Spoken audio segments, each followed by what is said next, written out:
오늘 종교개혁 506주년을 맞아 우리에게 주시는 하나님의 말씀은 구약성서 하박국 2장 3절에서 4절 그리고 신약성서 로마서 1장 17절의 말씀입니다. 이 묵시는 정한 때가 있나니 그 종말이 속히 이르겠고 결코 거짓되지 아니하리라. 비록 더딜지라도 기다리라. 지체되지 않고 반드시 응하리라. 보라, 그의 마음은 교만하며 그 속에서 정직하지 못하나 의인은 그의 믿음으로 말미암아 살리라. 복음에는 하나님의 의가 나타나서 믿음으로 믿음에 이르게 하나니 기록된 바 오직 의인은 믿음으로 말미암아 살리라 함과 같으니라. 이 본문 말씀을 가지고 의인은 오직 믿음으로 말미암아 살리라는 제목으로 말씀드리겠습니다.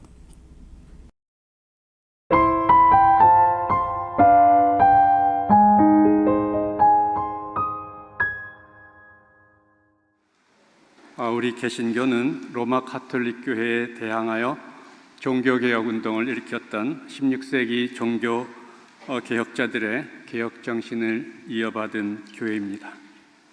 루터가 종교개혁 운동을 일으킬 당시에 로마 가톨릭 교회의 부패는 극에 달했습니다. 성직은 공공연하게 매매됐습니다. 성직자들 가운데는 교회 재산으로 고리대금을 하거나 여관, 술집, 그리고 심지어 도박장을 운영하는 성직자들도 있었습니다. 성직자 독신주의 전통은 형식적인 것이 되었고 실제로는 축첩이 공공연한 비밀로 성행했습니다. 가톨릭 교회의 세속화와 부패는 사면증의 판매로 절정에 달했습니다. 루터는 이러한 가톨릭 교회의 부패에 대항해서 일어났습니다. 그는 1517년 10월 31일 독일의 비텐베르크 성당문에 가톨릭 교회의 오류를 비판하는 95개조의 반박문을 내걸고 종교개혁의 기치를 올렸습니다. 그 당시 일개 젊은 사제가 교황과 그리고 가톨릭 전체 교회를 대상으로 개혁운동을 벌이는 것은 계란으로 바위를 치는 것 같은 무모한 일이었습니다. 당시 교황청은 과거 로마 제국처럼 유럽을 기독교 왕국으로 통일하려는 야심을 가지고 있었던 신성 로마 제국 황제 칼 5세와 정치적인 연대 관계에 있었습니다. 말하자면 교회는 세속 권력과 결탁해 있었습니다. 루터는 곧 로마 교회로부터 이단으로 정죄당했고 황제 칼 5세가 소집한 보름스 공의회에서 파문되었습니다. 그 당시 파문당한 사람은 누구나 돌로 쳐 죽여도 상관이 없었기 때문에 파문은 곧 사형 선고나 다름이 없었습니다. 그러나 자신의 생명이 위태로운 상황에서도 루터는 원수들이 보름스 국회 건물에 기왓장처럼 많다고 하더라도 예수 그리스도의 이름으로 승리할 것이라고 담대히 외치면서 보름스 공회에 나가서 당당하게 자신의 소신을 밝혔습니다. 우리가 조금 전에 부른 내 주는 강한 성이여는 바로 루터가 보름스 공회에 가기 전에 작사 작곡한 찬송가로 알려져 있습니다. 루터의 종교개혁 운동은 가톨릭 교회의 신학과 관행 전체를 겨냥한 것이었습니다. 루터의 95개조 반박문 전체의 핵심 사상은 인간이 자신의 행위의 공로가 아니라 철저히 하나님의 은혜로만 구원을 얻는다는 사실에 있습니다. 루터는 사제로서 오랫동안 갖가지 수행과 고행을 했지만 여전히 죄의식을 벗어나지 못하는 자신을 발견하며 고뇌했습니다. 그러다가 그는 로마서를 읽으면서 인간의 의와 구원이 자신의 행위가 아니라 오직 하나님의 은혜로 주어진다는 사실을 새롭게 깨달았습니다. 그는 로마서 1장 17절에서 이 진리를 발견했습니다. 루터는 가톨릭 교회의 고행과 같은 행위에 의한 공로주의에 반대해서 인간이 오직 믿음을 통해서만 의롭게 된다고 하는 이신칭의 Justification by Faith 교리를 수립했습니다. 이 루터의 신칭의 교리는 바울의 로마서 1장 17절에 근거합니다. 그런데 바울의 이 구절은 구약성서 하박국 2장 4절에 의인은 그의 믿음으로 말미암아 살리라는 구절로부터 온 것입니다. 하지만 하박국에서 이 구절의 의미는 로마서에서 바울이 표현하고자 하는 의미와 똑같은 것이 아닙니다. 우리가 하박국 본문의 본래 의미를 이해하기 위해서는 하박국이 쓰여진 당시의 유대 상황을 이해해야 합니다. 당시 유대는 바벨론 제국의 침공으로 풍전등화와 같은 상황에 처해 있었습니다. 바벨론의 느부갓네살 왕은 BC 605년 갈그미스 전투에서 이집트 바로 느고를 쳐부수고 유대를 향해 본격적인 공격을 감행했습니다. 결국 예루살렘은 BC 598년 바벨론에 의해 함락되었습니다. 그리고 유대왕 여호야긴과 귀족층들 그리고 많은 사람들이 바벨론으로 끌려갔습니다. 그리하여 바벨론 포로기라고 불리는 오랜 귀양살이가 시작되었습니다. 이러한 국가적 비극이 바야흐로 눈앞에 닥쳐오고 있는 위급한 상황에서도 유대 안에서는 온갖 부패와 죄악이 넘쳐나고 있었습니다. 하박국 1장 3절에서 4절은 당시 유대 사회 안에 강포와 폐역과 겁탈과 다툼과 분쟁이 넘쳐났고 하나님의 말씀이 왜곡되고 불의가 판을 치고 있음을 탄식하고 있습니다. 하박국은 바로 이와 같은 때의 유대의 예언자로 부름을 받았습니다. 이처럼 혼란하고 절망적인 상황 속에서 하박국은 하나님을 향해 부르짖으며 탄원했습니다. 하박국이 하나님께 부르짖으며 탄원하자 하나님께서는 하박국에게 이제 곧 바벨론을 일으켜 유대의 죄악을 심판할 것이라고 말씀하십니다. 이에 하박국은 더욱 악한 바벨론을 들어 유대를 멸망시키는 것이 과연 옳은 일이냐 하고 항의합니다. 하박국이 계속 하나님께 항의하고 탄원하자 마침내 하나님은 묵시의 말씀을 주십니다. 그리고 이렇게 말씀하십니다. 이 묵시는 정한 때가 있나니 그 종말이 속히 이르겠고 결코 거짓되지 아니하리라. 비록 더딜지라도 기다리라. 지체되지 않고 반드시 응하리라. 보라, 그의 마음은 교만하며 그 속에서 정직하지 못하나 의인은 그의 믿음으로 말미암아 살리라. 하박국에게 하나님께서 주신 묵시의 내용이 구체적으로 무엇인지 본문에서는 나타나 있지 않습니다. 그러나 우리는 2장 14절로부터 이 묵시가 어떤 것인지 추측해 볼 수는 있습니다. 2장 14절 말씀은 이렇습니다. 이는 물이 바다를 덮음같이 여호와의 영광을 인정하는 것이 세상에 가득함이니라. 하나님의 통치가 이 땅에 온전히 실현되고 미래의 하나님의 영광이 온 세상에 충만하게 될 것이라는 것입니다. 이 묵시의 약속은 반드시 이루어질 것이다. 그러므로 비록 더디게 느껴질지라도 기다려야 한다는 것입니다. 어떻게 기다려야 합니까? 이에 대한 답변이 하박국 2장 4절에 의인은 믿음으로 살리라는 말씀입니다. 여기서 믿음으로 번역된 히브리어 에무나는 신실함, faithfulness를 의미합니다. 다시 말하면 에무나는 하나님을 신뢰하고 하나님의 약속이 반드시 이루어질 것을 믿고 신실하게 하루하루 살아가는 것을 의미합니다. 이렇게 신실하게 사는 사람이 의인이라는 것입니다.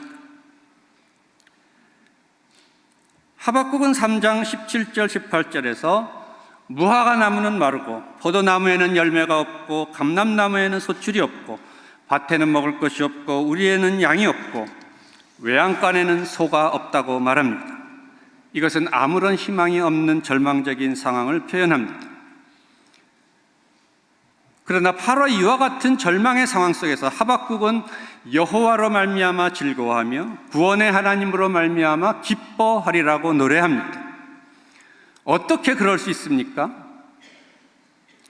그것은 그가 하나님께서 주신 묵시의 약속이 비록 더딜지라도 반드시 이루어질 것을 믿었기 때문입니다.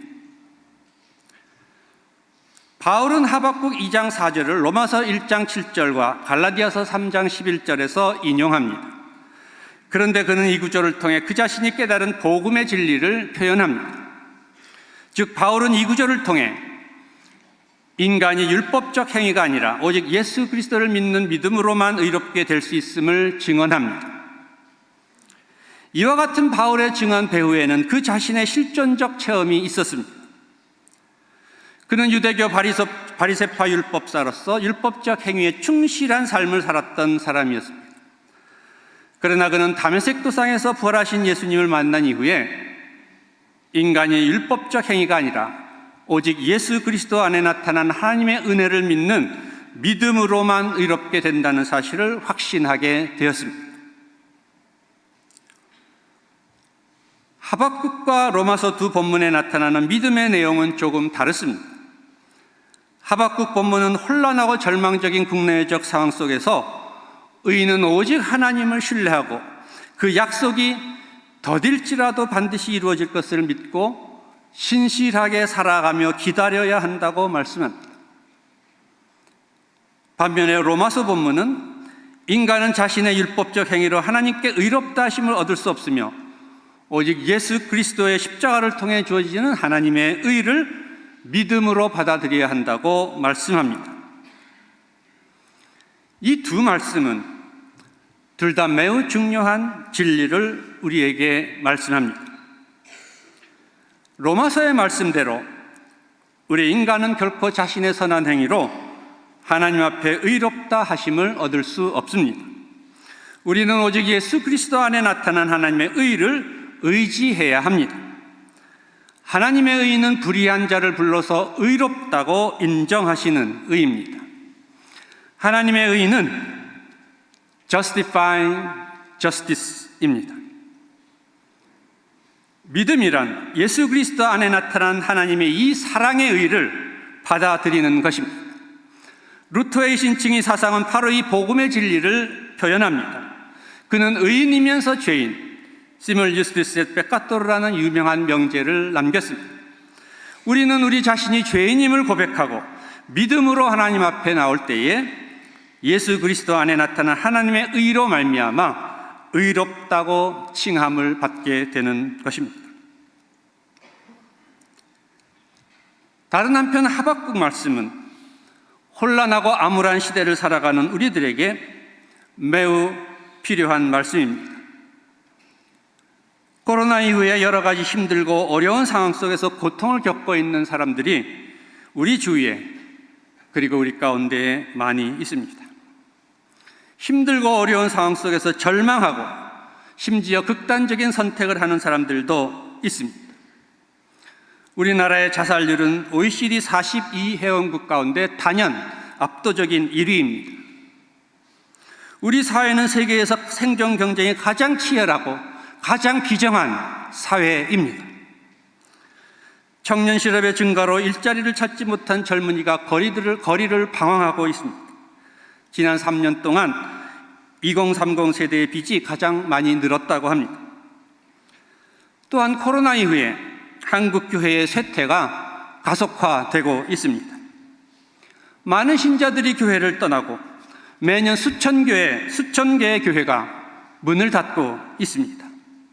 신학교를 졸업해도 임지가 부족해서 담임 목사는 말할 것도 없고 부목사 청빙 받는 것도 매우 어려운 형편이 되었습니다. 여러분은 이러한 때에, 이 어려운 때에 이 선지동산으로 부름을 받았습니다. 이러한 암울한 오늘의 현실 속에서 하박국 본문은 우리에게 매우 깊은 의미로 다가옵니다. 이 본문은 아무리 어렵고 힘든 상황이라도 오직 하나님만을 절대적으로 의지하고 신뢰하고 신실하게 사는 것이 믿음으로 사는 의인의 모습이라고 말씀합니다. 하박국이 아무것도 남아있지 않은 절대 절망의 상황 속에서 내가 여호와로 말미암아 즐거워하며 구원의 하나님으로 말미암아 기뻐하리라고 말할 수 있었던 것은 그가 하나님만을 절대적으로 신뢰하고 그 약속이 비록 더딜지라도 반드시 이루어질 것을 믿었기 때문입니다. 오늘 여러분 가운데 나에게는 아무것도 남은 것이 없어 라고 절망하는 사람들이 있다면 오늘 이 하박국의 말씀을 꼭 기억해야 하겠습니다. 우리가 절망적인 상황 속에서 하나님께 부르짖을 때에 하나님께서는 하박국에처럼 우리에게도 묵시를 주실 줄로 믿습니다. 그리고 반드시 그 묵시를 이루어 주시겠다고 약속하실 것입니다. 그러므로 우리는 절망적인 상황 가운데서 하나님의 약속을 굳게 붙들고 신실하게 살아가면서 기다리는 법을 배워야 하겠습니다. 더딜지라도 신실하게 기다리라. 이것이 하박국을 통해 오늘 저와 여러분에게 주시는 하나님의 말씀입니다.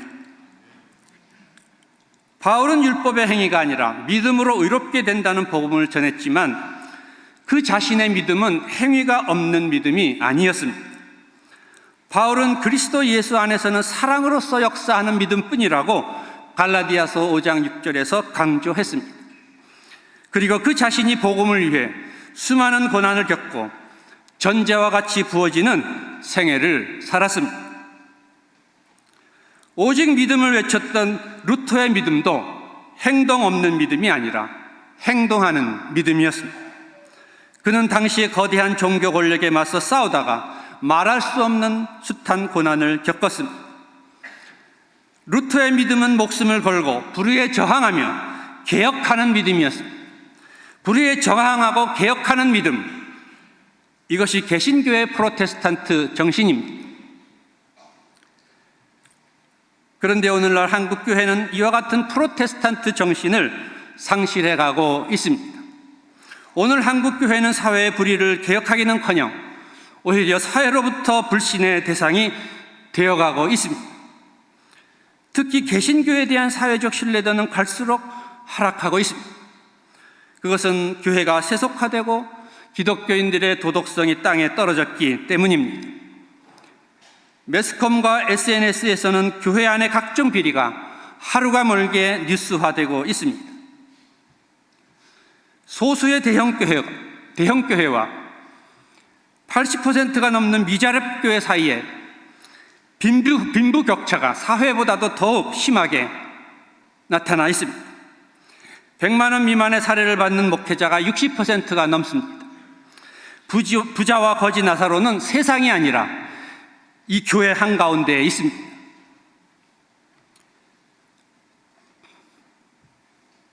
종교개혁은 16세기에 완결된 것이 아닙니다.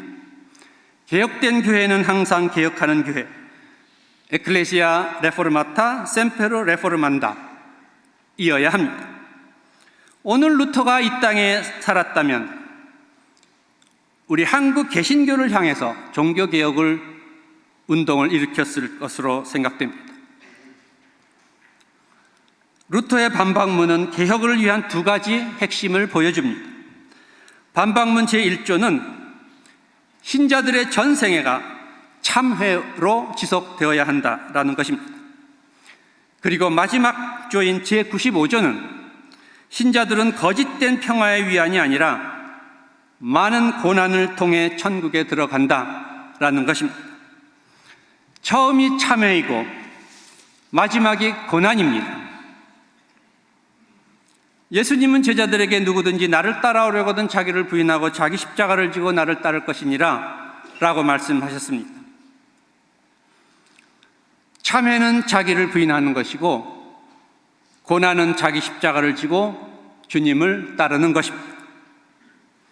오늘 한국교회의 위기의 근본 원인, 오늘 기독교인들이 사회로부터 불신을 당하는 근본 원인은 우리 안에 참회와 고난, 다시 말하면 자기 부인과 십자가를 지고 주님의 뒤를 따르는 삶이 없기 때문입니다. 우리는 다른 사람과 사회의 불의를 비난하기 전에 먼저 하나님 앞에서 우리 자신의 모습을 돌아보고 회개해야 합니다. 우리의 가장 큰 문제는 바로 우리 자신이 문제의 일부임을 모른다는 사실에 있습니다. 나 자신이 진정으로 회개하고 변화해야 다른 사람과 이 사회의 개혁이 가능하게 됩니다. 그러므로 우리는 먼저 하나님 앞에 나 자신의 죄와 허물을 돌아보고 회개해야 합니다. 우리가 하나님 앞에 죄인으로 설 때만 의롭게 된다고 하는 이 진리가 우리는 늘 우리의 마음에 품어져야 하겠습니다. 보네포는 예수님의 뒤를 따르는 제자도의 실천이 없는 믿음은 복음을 값싼 은혜로 만드는 것이라고 말했습니다. 그는 나를 따르라 라는 책에서 이렇게 말했습니다. 우리는 까마귀처럼 값싼 은혜의 주검주의로 모여들었고 거기서 우리는 예수의 뒤를 따르는 것을 죽이는 독을 빨아들였다. 곳곳마다 루터가 언급되지만 진리는 자기 기만으로 왜곡되었다.